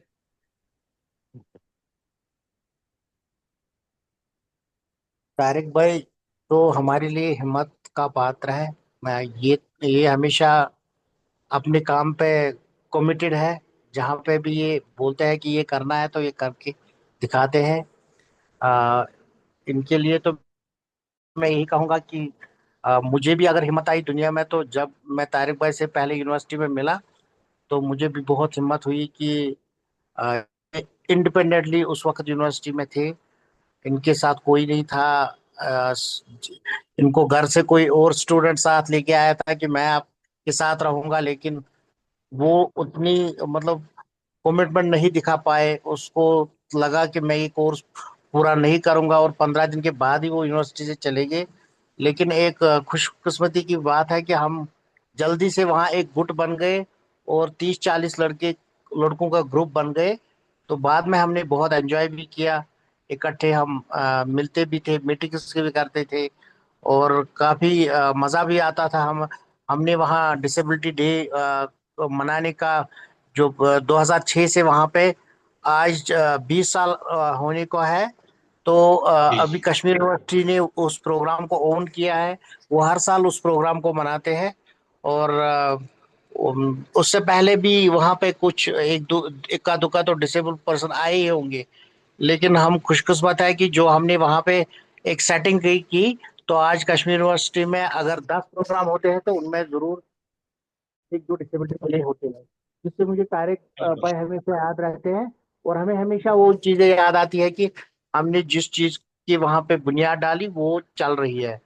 तो यहाँ पे जो जैसे आपने ये बुनियाद डाली है, और यहाँ पे हमें मौका मिलता है तारिक भाई जैसे होनहार साथियों के साथ बात करने का या इनका सुनने का। और जब किसी की लाइफ जर्नी इतनी इंस्पायरिंग हो तो अ, यकीनन बाकी लोग इससे इंस्पायर होके ये समझते हैं कि हम भी कर सकते हैं। तो वही हुआ जब हम यूनिवर्सिटी में गए। जब वहाँ पे हर प्रकार के डिसेबल लोग साथी हम मिले, तो आज यूनिवर्सिटी में हर साल बहुत सारे लड़के लड़कियां हैं जो वहाँ पे डिफरेंट डिपार्टमेंट्स में अपनी पढ़ाई करते हैं। अपना मतलब हमारी जो लीगेसी है वो बरकरार रही। वो इंक्रीज हो रहा है दिन ब दिन एडमिशन का सिलसिला। और बाकी जहाँ पे भी टीचर्स ट्रेनिंग हो, क्योंकि एजुकेशन डिपार्टमेंट के साथ हमारी काफी वाबस्तगी रही। और आज भी मतलब कल ही हम एक ब्लाइंड लड़कों के का हमने मैच कराया बिल्कुल। हायर सेकेंडरी स्कूल में, जो तारिक भाई के ही घर के तरफ था।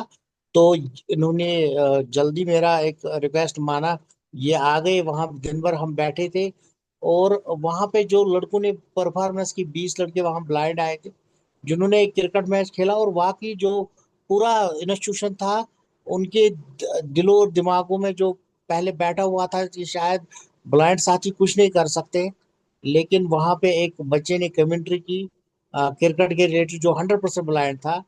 तो और एक छोटा बच्चा था जो 6 या 5th का स्टूडेंट था। तो दोनों को फिर उन इंस्टीट्यूशन वालों ने 2 टैब दिए कि आप कंटिन्यू अपनी एजुकेशन करें। तो जब हम इंक्लूजन की बात करते हैं, जब तक हम घरों से नहीं निकलेंगे, इंक्लूजन बिगनस विद अस। अगर हम घर में बैठेंगे तो इंक्लूजन किसका होगा? हमें ही क्रिएट करनी होगी अवेयरनेस, सेंसिटाइजेशन, जिसकी वजह से इंक्लूजन हो सकता है। तो उसका जो हमारा बहुत बड़ा फिगर है वो तारिक भाई है। मैं इसको सल्यूट करता हूँ कि जिस कमिटमेंट और डेडिकेशन के साथ, और जिस एरिया से ये आते हैं, मोस्ट बैकवर्ड एरिया है। अगर पहले देखा जाए तो रास्ते नहीं थे, इनके घर तक गाड़ी नहीं जाती थी। आज तो खैर ये अपनी गाड़ी में जाते हैं घर तक, लेकिन पहले इतनी कठिनाई थी। मुझे भी नहीं लगता था कि उस कठिनाई से ये अपने आप को इतना पढ़ा लिखा बना के कर देंगे।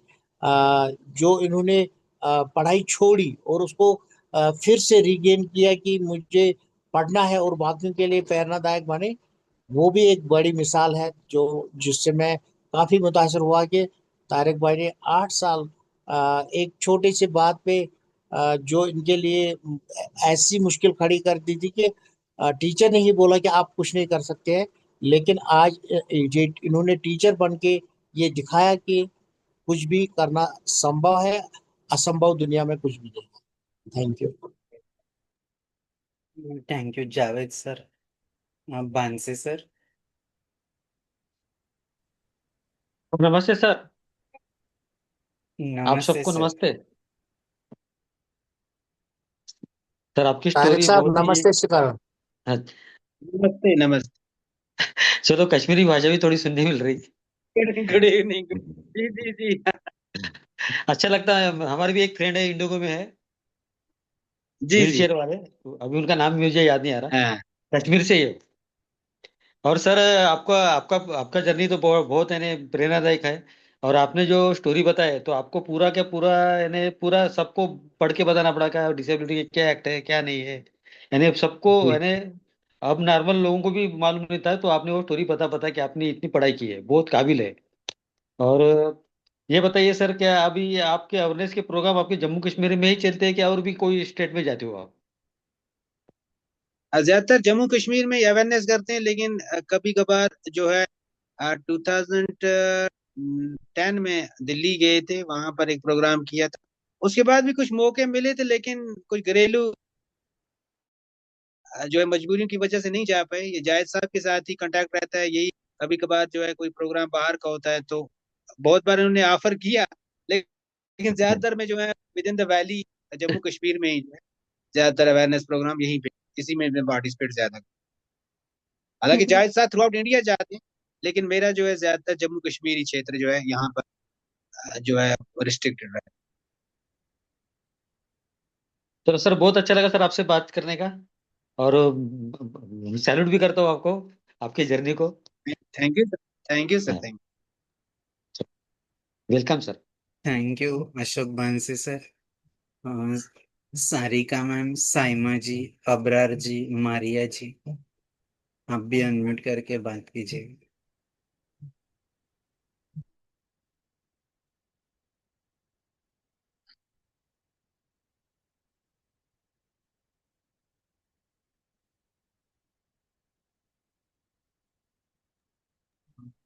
बोलिए अबरार जी। जी जी, मेरा मेरा नाम अबरार है। तो तारिक सर को तो हम जानते हैं। तारिक सर के साथ हमारा स्टूडेंट टीचर टीचर स्टूडेंट का वास्ता रहा है। तो जब टेक्नोलॉजी नहीं थी कश्मीर में तब इन्होंने पढ़ाई की है। अभी टेक्नोलॉजी आई और उसमें बड़ा योगदान इनका। वो हमने सबसे बड़ा वर्कशॉप किया था जो अभी तक नहीं हुआ है उतना बड़ा वर्कशॉप, जिसमें जावेद सर भी थे। 2015 में हुआ था और वो भी कश्मीर यूनिवर्सिटी में ही हुआ था, जिसमें करीबन 60 विजुअली इम्पेयर्ड से भी ज्यादा लोगों ने एनवीडीए 3 दिन का वो वर्कशॉप था। असिस्ट टू टेक्नोलॉजी बाकी चीजें उसमें बताई गई। तो जो तारिक सर की जर्नी है, जो इन्होंने अपने बारे में बताया इतनी मुश्किल परिस्थितियों में आके, क्योंकि जब यहाँ पे माइनस होता है फिर कितनी दिक्कतें होती है। और जब इन्होंने पढ़ाई की है उस समय रील, आज तो हम लोग बेसिक प्लेयर हमारे पास है, आज हमारे पास स्मार्टफोन है, लैपटॉप है, लेकिन तब के जमाने में रील में रिकॉर्डिंग करते थे। अगर वो कट जाती थी, यानी कि जिस बंदे ने वो रिकॉर्ड करके दिया है, वो कितना मुश्किल हो जाता था, कितनी दिक्कत हो जाती, क्योंकि मैंने भी उन्हीं रील उन्हीं वॉकमैन से पढ़ा है। तो ये लेकिन अभी के जो बच्चे हैं उन तक ये चीजें पहुंची है। तारिक सर के लिए यही कहूंगा कि उन्होंने जो जर्नी जी रहे हैं और बाकी लोगों को इंस्पायर कर रहे हैं, तो उसके लिए इनका बहुत बहुत शुक्रिया, और आप लोगों का भी शुक्रिया। और आप लोगों का तहे दिल से शुक्रिया कि आप लोगों ने मौका दिया बोलने का। Thank you.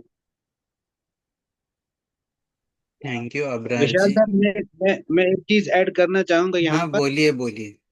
अबरार अबरार साहब जो अभी बात कर रहे थे, बेसिकली ये मेरे टीचर भी रहे हैं। Teacher in the sense, technology के रिलेटेड जो भी मैंने सीखा है, चाहे वो स्मार्टफोन के रिलेटेड जो सीखा है मैंने, या लैपटॉप, और जब भी मुझे कोई परेशानी होती है रिलेटेड टू स्मार्टफोन, या कभी कंप्यूटर रिलेटेड, मैं ज्यादा कंप्यूटर का इस्तेमाल नहीं करता हूँ, मैं ज्यादा स्मार्टफोन का इस्तेमाल ही करता हूँ। लेकिन जो भी मुझे कहीं भी कोई परेशानी होती है, तो मेरा पहला जो जाता है जहन फोन करने का या पूछने का, वो अबरार साहब को जाता है। तो इन्होंने मुझे टेक्नोलॉजी के रिलेटेड बहुत गाइड किया हुआ है, and I am highly indebted to this person कि इन्होंने टेक्नोलॉजी रिलेटेड मुझे काफी सिखाया है। तो इनका भी बहुत ज्यादा कंट्रीब्यूशन है with respect to teaching technology to me. Thank you Abrar. Thank you sir for sharing. Saima ji और Sarika ma'am.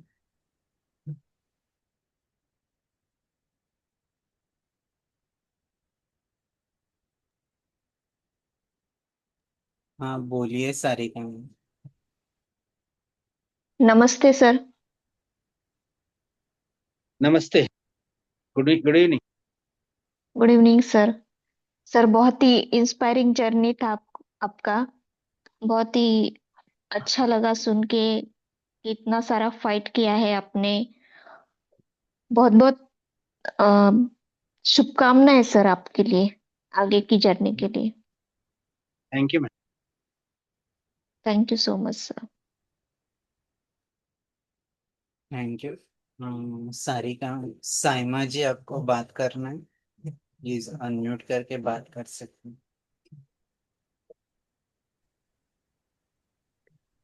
Good evening to all good of you. Evening. मैं तारिक सर से बहुत इंस्पायर, ये मेरी मतलब ये मुझे बचपन से जानते हैं। और मैंने पहली बात ये है कि जो जावेद सर है वो भी मेरी इंस्पिरेशन रहे हैं। जावेद सर ने मुझे मैं फर्स्ट स्टूडेंट हूँ ज़ेबापा इंस्टीट्यूट ऑफ इंक्लूसिव एजुकेशन का, क्योंकि मैंने वहीं से स्टार्ट अपनी जो स्टडी की है अभी तक जारी है। तो तारिक सर को मैंने वहीं से जाना है, और हर बार इनकी इंस्पिरेशन मिलती है। तारिक सर ने ऐसा किया, तारिक सर ने ये असिस्टेंट प्रोफेसर बन गए, ये टीचर बन गए, तो बहुत इंस्पायरिंग। और आजकल के आज तो टेक्नोलॉजीज है, बट उस जमाने नहीं था जिस जमाने ने उन्होंने पढ़ा था। बट हम तो इस टाइम जहाँ पे भी हमें कोई प्रॉब्लम्स होती है हम किसी को भी बता सकते हैं, बट इनकी तो जर्नी अलग है। मैं उनको सल्यूट करती हूँ अपनी तरफ से कि ये हमारे लिए फर्स्ट इंस्पिरेशन है हमारे Jammu and Kashmir visual disabled के सेक्टर में, क्योंकि हम लोग जो है तो इसके इंस्पिरेशन हिसाब से चलते हैं, चाहे कश्मीर यूनिवर्सिटी हो, चाहे कोई भी एजुकेशन सेक्टर हो। तो पहले तारिक सर का ही वहाँ पे मिसाल देते हैं कि तारिक सर ऐसे हैं, उन्होंने ऐसा किया है, हम भी कर सकते हैं। तो थैंक यू तारिक सर। और एंड जावेद सर, उन्होंने मुझे अ, यहाँ तक, इनकी वजह से ही हूँ मैं यहाँ तक, इस टाइम मैं भी पढ़ रही हूँ, बट मैं इनकी वजह से, इनकी इंस्पिरेशन से यहाँ तक पहुंची हूँ। Thank you to all of you. Thank you Saima. तो साइमा के बारे में सर बताना चाहूंगा, ये तब जेबाबा इंक्लूसिव एजुकेशन में वे बैक इन 2005 छोटी बच्ची थी उस वक्त। ये कोई क्लास फोर्थ फिफ्थ में पढ़ रही थी। She was the first student along with Zakia मंजूर। तो इस वक्त जाकिया मंजूर जो है वो पोस्ट ग्रेजुएशन करके पीएचडी के लिए जो है वो प्रिपेयर हो रही है। Saima has also completed a masters in sociology and she is working in the cultural academy as an artist, junior artist। तो ये जो है ये इनको मैं वे बैक 2005 से मैं इनको जानता हूँ, और जब भी they are inspiration for me and I am inspiration for them. Thank you Saima, thank you. Sir ये भी बात भी सही है कि मैं भी सोच रही हूँ कि पीएचडी के लिए, और I recently 2 times I qualified NET, UGC NET. ओ माशा, कंग्रेचुलेशन, माशाल्लाह थैंक यू सर, माशा। Thank you.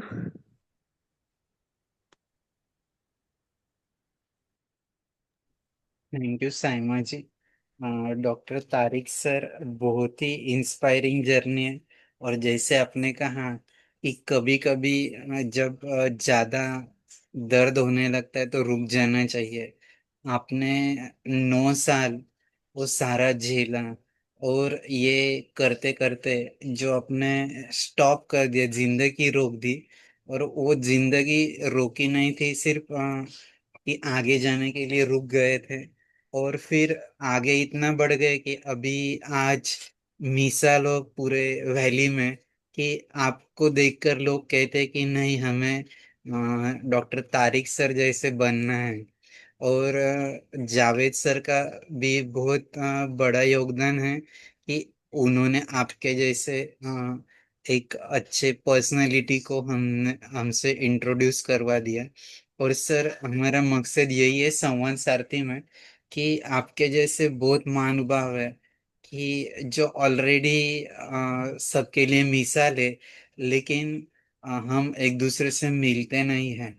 तो यही मकसद है कि इस संवाद सारथी से, ये this is a first stage कि इंट्रोडक्शन ऑफ पीपल, ये सम्मेलन है, गैदरिंग है। और जब सम्मेलन बढ़ने लगते हैं तभी ऐसे कहा जाता है कि संवाद शुरू होता है।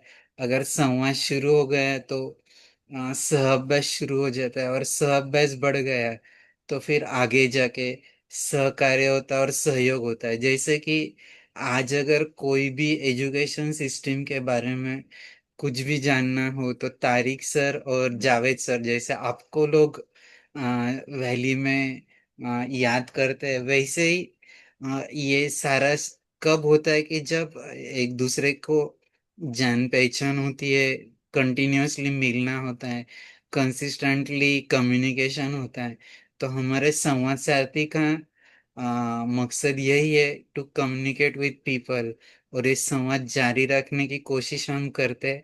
और पिछले 3 सालों में महाराष्ट्र के 36 में से लगभग 30 जिलों के महानुभाव हमसे जुड़े। अभी तो 8 राज्यों से जुड़ रहे हैं। जैसे महाराष्ट्र के बाहर कर्नाटक हो, जम्मू एंड कश्मीर हो, दिल्ली, गोवा, उत्तराखंड, उत्तर प्रदेश, ये लिस्ट बढ़ रही है कि इतने सारे लोग हैं। तो उनसे आज न कल मुलाकात होने वाली है। तो इस माध्यम से, और ऑनलाइन प्लेटफॉर्म जैसे आपने कहा कि जब ये टेक्नोलॉजी हेल्प करती है फॉर एक्सेसिबिलिटी, तो ये सभी के लिए बहुत ही एक अच्छा स्टेप मिला है कि घर बैठे लोग ये सारा संवाद कर पाते हैं। और यही जी हमारा मकसद है कि संवाद सारथी में। सर, हमारे पूरे टीम के तरफ से मैं आपका शुक्रिया अदा करना चाहूँगा। हम आगे भी संवाद में रहेंगे। जाते जाते एक छोटा सा मैसेज सबके लिए, फिर हम प्रार्थना से आज के इस सत्संग का समापन करेंगे। सर ये मैसेज आपका हिंदी में भी दे दो और जम्मू कश्मीरी भाषा में भी दे दो। दोनों में दीजिए। ठीक है।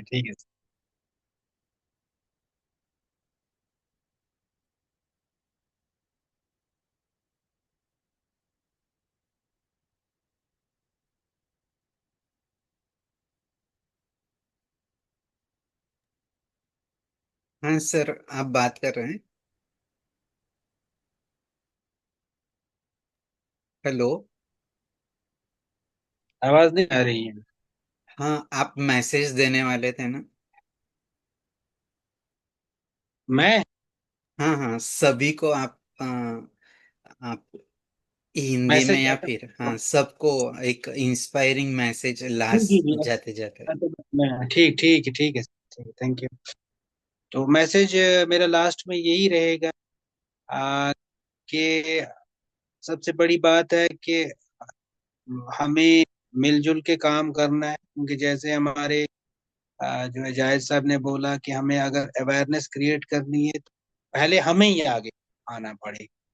तो सबसे इम्पोर्टेंट है कि हमें अ, मिलजुल के काम करना है। अगर हमें अपने देश को, हमें अपने कम्युनिटी को आगे बढ़ाना है, हमें डिफरेंटली एबल्स को अपना मुकाम देना है, तो ये मेरी सबसे रिक्वेस्ट रहेगी और मैसेज भी यही रहेगी कि एक दूसरे का हाथ बटाओ, एक दूसरे की हेल्प करो, एक दूसरे के सपोर्टर बन जाओ, ताकि जो मार्जिनलाइज्ड हैं, जो कमजोर हैं, जो जिस्मानी तौर पर किसी किस्म की कमजोरी है, आप उनके लिए हाथ बन जाओ, पाँव बन जाओ, आंखें बन जाओ, कान बन जाओ, जबान बन जाओ। तो वो भी जो है आप उनको जब सपोर्ट करोगे तो आप देखोगे कि वो कितना जो है कंट्रीब्यूट करते हैं सोसाइटी के लिए, कम्युनिटी के लिए और ओवरऑल हम अपने देश के लिए। तो यही मेरा मैसेज रहेगा कि सपोर्ट करो, हेल्प करो और मिलजुल के काम करो। अरे यही मैसेज आपका आपके कश्मीरी भाषा में दीजिए सर। बेसिकली सर मैं बताना चाहूंगा, आ, मुझे कश्मीरी पूरी से नहीं आती है, लेकिन मैं दूंगा, ठीक है। तो मैं मैसेज सारे खातिर ये कि अस पज गोड़ पनुन पान अगर पनुन पान कुन लायक बनाउन छु, अगर पनुन पान या सोसाइटी में अपलिफ्ट कर गोड़ पाने गए नेबर नेरुन, पनुन पान तथ लायक बनाउन, ताकि अगर अवेयरनेस जनरेट करें पाने गोड़ नेरुन, गफन मज या कमरन मज बिहुन या पनुन पान बिल्कुल अलग थलग थाव, सोसाइटी मज गसुन तो मैसेज कम्युनिकेट करें, मैसेज वातनावें तिमन तान, जानकारी वातनावें कि सन राइट्स क्या सन ये सा यम हकूक क्या बेश अकिस बेकिस ये हेल्प कर साथ दिन, ताकि करो ये अगर मैसेज ये कि अगर कंस जरूरत अथरोट कर तमिस कर अथरोट, तमिस सपोर्ट कर। तुम वो कि अगर सपोर्ट करो, अथरोट करो, तिम बन तिम कर कंट्रीब्यूशन, तिम कर कंट्रीब्यूट समाज खतर, तिम कर कंट्रीब्यूट पन्निस मुल्कस खतर, तो ये मुल्क त कर तरक्की, अस करो तरक्की, बे सोन समाज त कर तरक्की। शुक्रिया। शुक्रिया डॉक्टर तारिक जी। भावना ताई, आप प्रार्थना लोगी। जी शुक्रिया। जग में जो जो है सबका कल्याण हो, यह बताने वाली यह प्रार्थना। सर्वे भवन्तु सुखिनः, सर्वे सन्तु सर्वे भद्राणि पश्यन्तु मा कश्चित् दुःखभाग् भवेत्। ॐ शान्ति शान्ति शान्तिः। धन्यवाद। धन्यवाद भावना ताई। बहुत बहुत शुक्रिया सभी का। हम अगले एपिसोड में फिर से मिलते हैं और एक महानुभाव जिनका वो एक अनुभव हमारे साथ साझा करेंगे, उनसे हम सीखने की कोशिश करेंगे और ये वेब संवाद जारी रखेंगे। बहुत बहुत शुक्रिया सभी की।